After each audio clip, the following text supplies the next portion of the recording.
En el nombre del Padre, del Hijo y del Espíritu Santo. Amén. Queridos fieles, es para nosotros, nuestra congregación, hablo en particular, bien agradable, y no dejamos de escucharlo sin gratitud, estas palabras de San Pablo, Tradidi quodec accepi, que hemos escuchado en la epístola. He entregado lo que he recibido, y no podemos dejar de leerla sin una enorme gratitud, decimos, a nuestro fundador, Monseñor Marcel Lefebvre. Fue la frase de su epitafio en su lápida, esa frase, Tradidi quodec accepi, resumen de su obra, y podemos decir resumen de la obra de todo verdadero apóstol. Aquí el misal traduce: os he enseñado lo mismo que yo aprendí. Podríamos decir que es poco más amplio el latín. He entregado lo que he recibido, porque eso que Cristo legó a su iglesia y pidió transmitir a todos los hombres es enseñanza, pero también son hechos. Son cosas, es la doctrina, sí, pero también son los sacramentos, y también es el gobierno y la institución de su iglesia. Todo el depósito revelado es el tesoro de la Iglesia, que en cierta manera podemos decir se resume y se compendia en la misa, en la Santa Misa, que nos legó nuestro Señor, que no es otra cosa que el sacrificio de la cruz.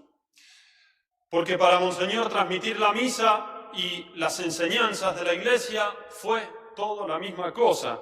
Jamás pudo, con su corazón de santo, descubrir alguna distinción entre ellas, como si se pudiera transmitir lo uno sin lo otro. Aquella famosa frase que él decía, que la lex orandi debe seguir a la lex credendi, es decir, la ley que me manda orar, rezar de algún modo, debe seguir a la ley de la fe.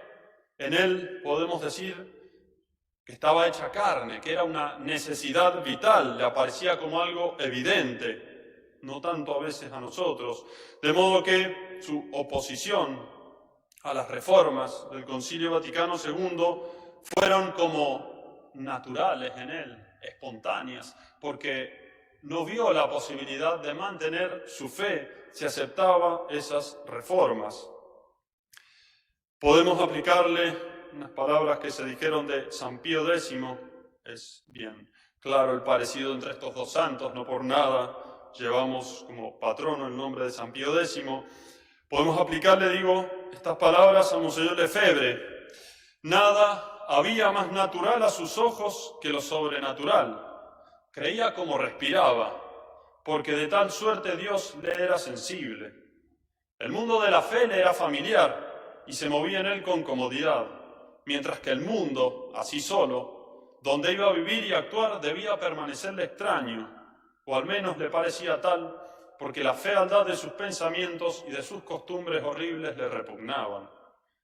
No se mezclará en él, sino forzado a la lucha contra los enemigos declarados de la Iglesia y contra los adversarios emboscados del dogma, en que las antenas sobrenaturales de su fe intrépida captarán las inspiraciones divinas para dictarle decisiones humanamente sorprendentes, imprevistas, pero poderosamente fecundas. Ya tiene nuestra fraternidad un buen tiempo como para que uno pueda apreciar realmente la fecundidad de esta obra de iglesia, porque Monseñor Lefebvre amó a su iglesia como pocos, de una manera bien profunda, y fue en cierta manera ese amor profundo a su iglesia que le permitió ver dónde estaba la iglesia a pesar de que la hubiesen desfigurado, como nos dice Isaías de nuestro Señor, que no parecía hombre, sino gusano.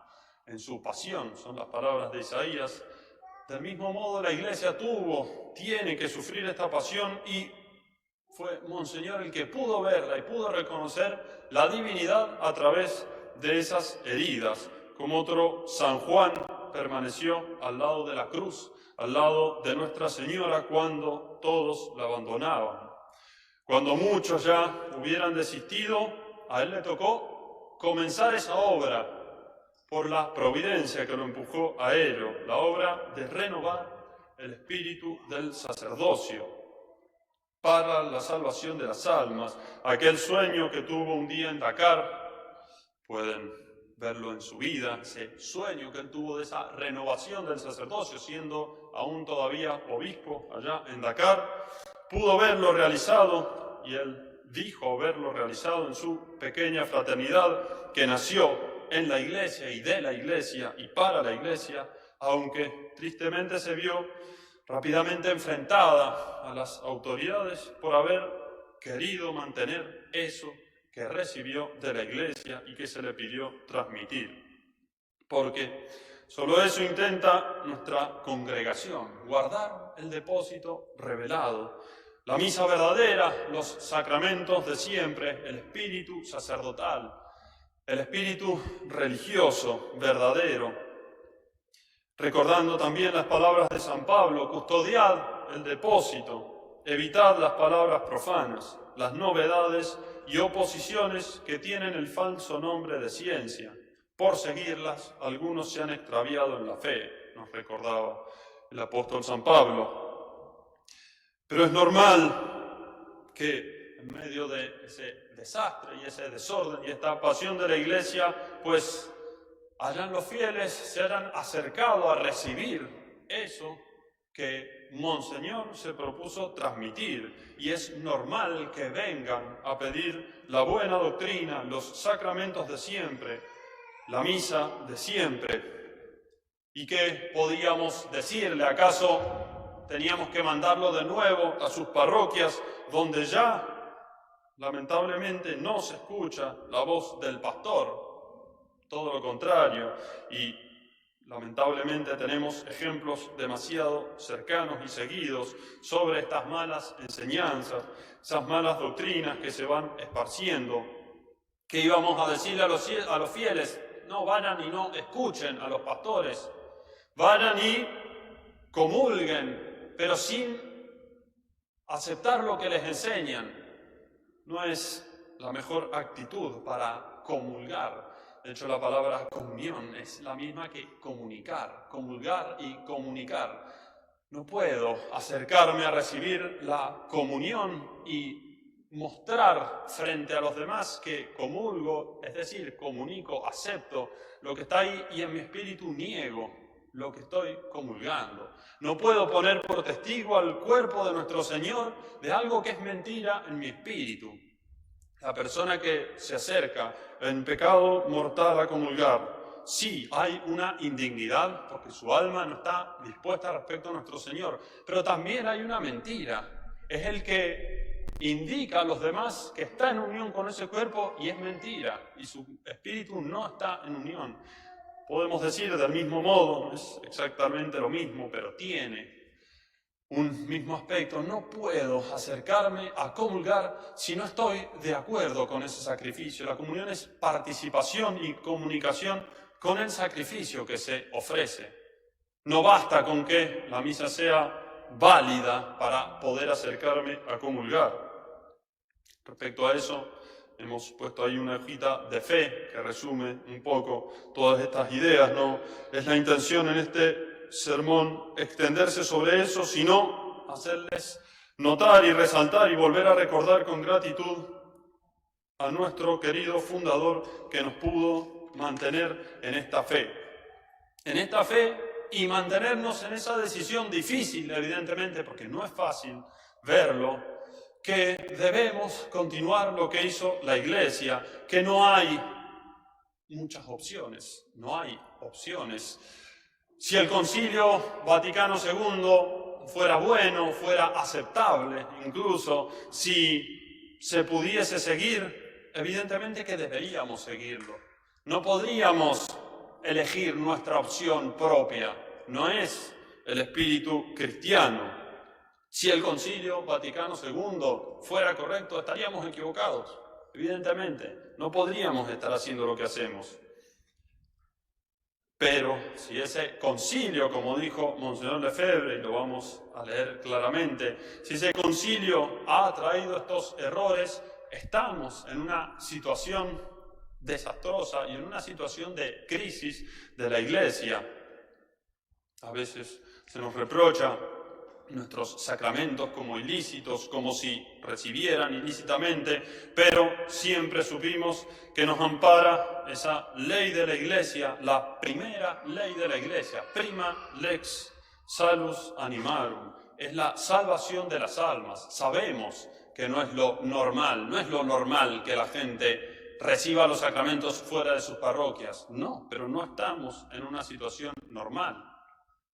Como de repente tuvimos esa tormenta, el corte de luz, se corta toda la luz y se arma un caos, un desorden, y uno empieza a exigir que la gente que tiene que volver, no, respete los semáforos. Si hay una emergencia, esas leyes ceden por el bien de los hombres. Del mismo modo, ante esta crisis, sí, ceden las leyes de la Iglesia, de modo que se rigen por la ley de la salvación de las almas. Debemos transmitir eso que nuestro Señor nos dio, y esa es la tarea que nos propuso nuestro fundador, que nos legó nuestro fundador, siguiendo a todos los santos, todos los concilios y todos los pontífices antes del Concilio Vaticano II. Santa Teresa de Jesús decía que ella estaba dispuesta a morir por una sola rúbrica, y nosotros, ¿qué no vamos a tener que hacer por toda la liturgia que nos legó nuestro Señor, que nos legó la Iglesia? Y para resumir un poco esto, tal vez no es tanto resumen, quería leerles, bien conocidas de muchos, pero no tantas veces meditadas, estas palabras de Monseñor Lefebvre. Este año se van a cumplir 50 años de su declaración. Ya hace 50 años decía Monseñor estas palabras. A veces olvidamos el tiempo y lo profético de sus palabras. 50 años de su declaración del 21 de noviembre del 74. ¿En qué nos recordábamos? Nos recordaba, y a veces nos preguntan si estamos en comunión, no estamos en comunión. No es necesario responder, está respondido por Monseñor desde hace mucho tiempo. Nos recordaba en esta declaración que nosotros adherimos de todo corazón y con toda nuestra alma. ¿Qué quiere decir adherir con todo el corazón y con toda el alma? Si no es justamente comulgar, comunicar, estar unido a. Adherimos de todo corazón a la Roma católica, guardiana de la fe y de las tradiciones necesarias para el mantenimiento de esa fe, a la Roma eterna, maestra de sabiduría y de verdad. Pero por el contrario nos negamos y nos hemos siempre negado a seguir. Es decir, no podemos estar en unión y en comunión con la Roma de tendencia neomodernista y neoprotestante que se manifestó claramente en el Concilio Vaticano II y después del concilio en todas las reformas que de él surgieron. Todas estas reformas, en efecto, han contribuido y siguen contribuyendo a la demolición de la Iglesia, a la ruina del sacerdocio, a la destrucción del sacrificio y de los sacramentos, a la desaparición de la vida religiosa y a la implantación de una enseñanza naturalista y telardiana en las universidades, seminarios y catequesis, enseñanza surgida del liberalismo y del protestantismo, condenado tantas veces por el magisterio de la Iglesia. Esto que Monseñor nos decía hace 50 años, podemos actualizarlo largamente, lamentablemente. Y sigue: ninguna autoridad, ni siquiera la más elevada en la jerarquía, puede obligarnos a abandonar o a disminuir nuestra fe católica, claramente expresada y profesada por el magisterio de la Iglesia desde hace 19 siglos. Si yo mismo, nos dice San Pablo, o un ángel bajado del cielo os enseñase un evangelio distinto al que yo os he enseñado, sea anatema. ¿No es esto lo que nos repite el Santo Padre hoy?, decía Monseñor. Pero si se manifiesta cierta contradicción en sus palabras y actos, así como en los actos de los dicasterios, elegiremos lo que siempre se ha enseñado y nos haremos los sordos ante las novedades destructoras de la Iglesia. No se puede modificar profundamente la lex orandi, la ley de lo que hay que orar, sin modificar la ley de lo que hay que creer. A la misa nueva le corresponde catecismo nuevo, sacerdocio nuevo, seminarios nuevos, universidades nuevas e iglesia carismática pentecostal, todo lo cual se opone a la ortodoxia y al magisterio de siempre. Esta reforma, por haber surgido del liberalismo y modernismo, está enteramente envenenada. Sale de la herejía y acaba en la herejía, aunque todos sus actos no sean formalmente heréticos. Es pues imposible para todo católico consciente y fiel adoptar esta reforma y someterse a ella de cualquier manera que sea. La única actitud de fidelidad a la Iglesia y a la doctrina católica, en bien de nuestra salvación, es una negativa categórica a aceptar la reforma. Por eso, sin ninguna rebelión ni amargura ni resentimiento alguno, proseguimos nuestra obra de formación sacerdotal a la luz del magisterio de siempre, convencidos de que no podemos rendir mayor servicio a la Iglesia católica, al Sumo Pontífice y a las generaciones futuras. Por eso nos atenemos con firmeza a todo lo que la Iglesia de siempre ha creído y practicado en la fe, en las costumbres, en el culto, en la enseñanza del catecismo, en la formación de los sacerdotes y en la institución de la Iglesia, y que ha codificado en los libros publicados antes de la influencia modernista del Concilio, a la espera de que la verdadera luz de la tradición disipe las tinieblas que oscurecen el cielo de la Roma eterna. Haciéndolo así, con la gracia de Dios, el socorro de la Virgen María, de San José y de San Pío X, estamos convencidos de que seguimos siendo fieles a la Iglesia católica y romana y a todos los sucesores de Pedro, y de que somos los fieles dispensadores de los misterios de nuestro Señor Jesucristo en el Espíritu Santo. Hasta allí las palabras de Monseñor, como digo, proféticas, y además que fundaron un poco el espíritu de la fraternidad. Está, podemos decir, todo dicho en estas palabras. Nos toca a nosotros meditar en estos momentos justamente difíciles estas palabras y ver la realidad que significan. No se nos tiene que preguntar si estamos en comunión con Roma, con la Iglesia. Si alguno está en comunión con nuestro Señor y con todo lo que ha transmitido, pues estamos en comunión. Pero, evidentemente, si se eligen las novedades, se alejan, sí, de nuestro Señor, y no podemos apartarnos de la cruz de nuestro Señor. El modernismo es una herejía definida por el Papa San Pío X en su encíclica Pascendi. A veces, lo digo un poco al pasar, pero hacemos nuestros juicios en base a lecturas demasiado superficiales de algún articulito, de alguna cosa, y hay que tener cuidado. Están todos los escritos ahí, dejamos una hojita de fe, una cosa, como les decía, muy bien explicada. Están los libros, están los sacerdotes, pueden consultarlos. Son cosas difíciles, no podemos pretender saber de un momento a otro cosas que realmente son difíciles, pero hay que tener cuidado en adelantar los juicios demasiado pronto por lo que leí por ahí, por lo que vi por allí. Sepan acercarse a los sacerdotes, comunicar sus dudas, no hay ningún problema, pero requiere formación. El modernismo está condenado por San Pío X. Queda a Dios el juicio sobre las personas. No vamos a andar condenando por herejes a las personas, ni tampoco es la intención ni la obra de la fraternidad, sino justamente advertir el error para que no caigan en herejía. Nadie quiere condenar al hereje, sino pedir para que se salve, advertirlo para que se salve. Son errores que circulan lamentablemente en el aire mismo y hay que estar con cuidado para no caer en ellos. Nuestro Señor va a proveer a las almas de buena voluntad para que puedan sostenerse. Y terminamos con estas palabras también muy conocidas de Monseñor sobre la misa.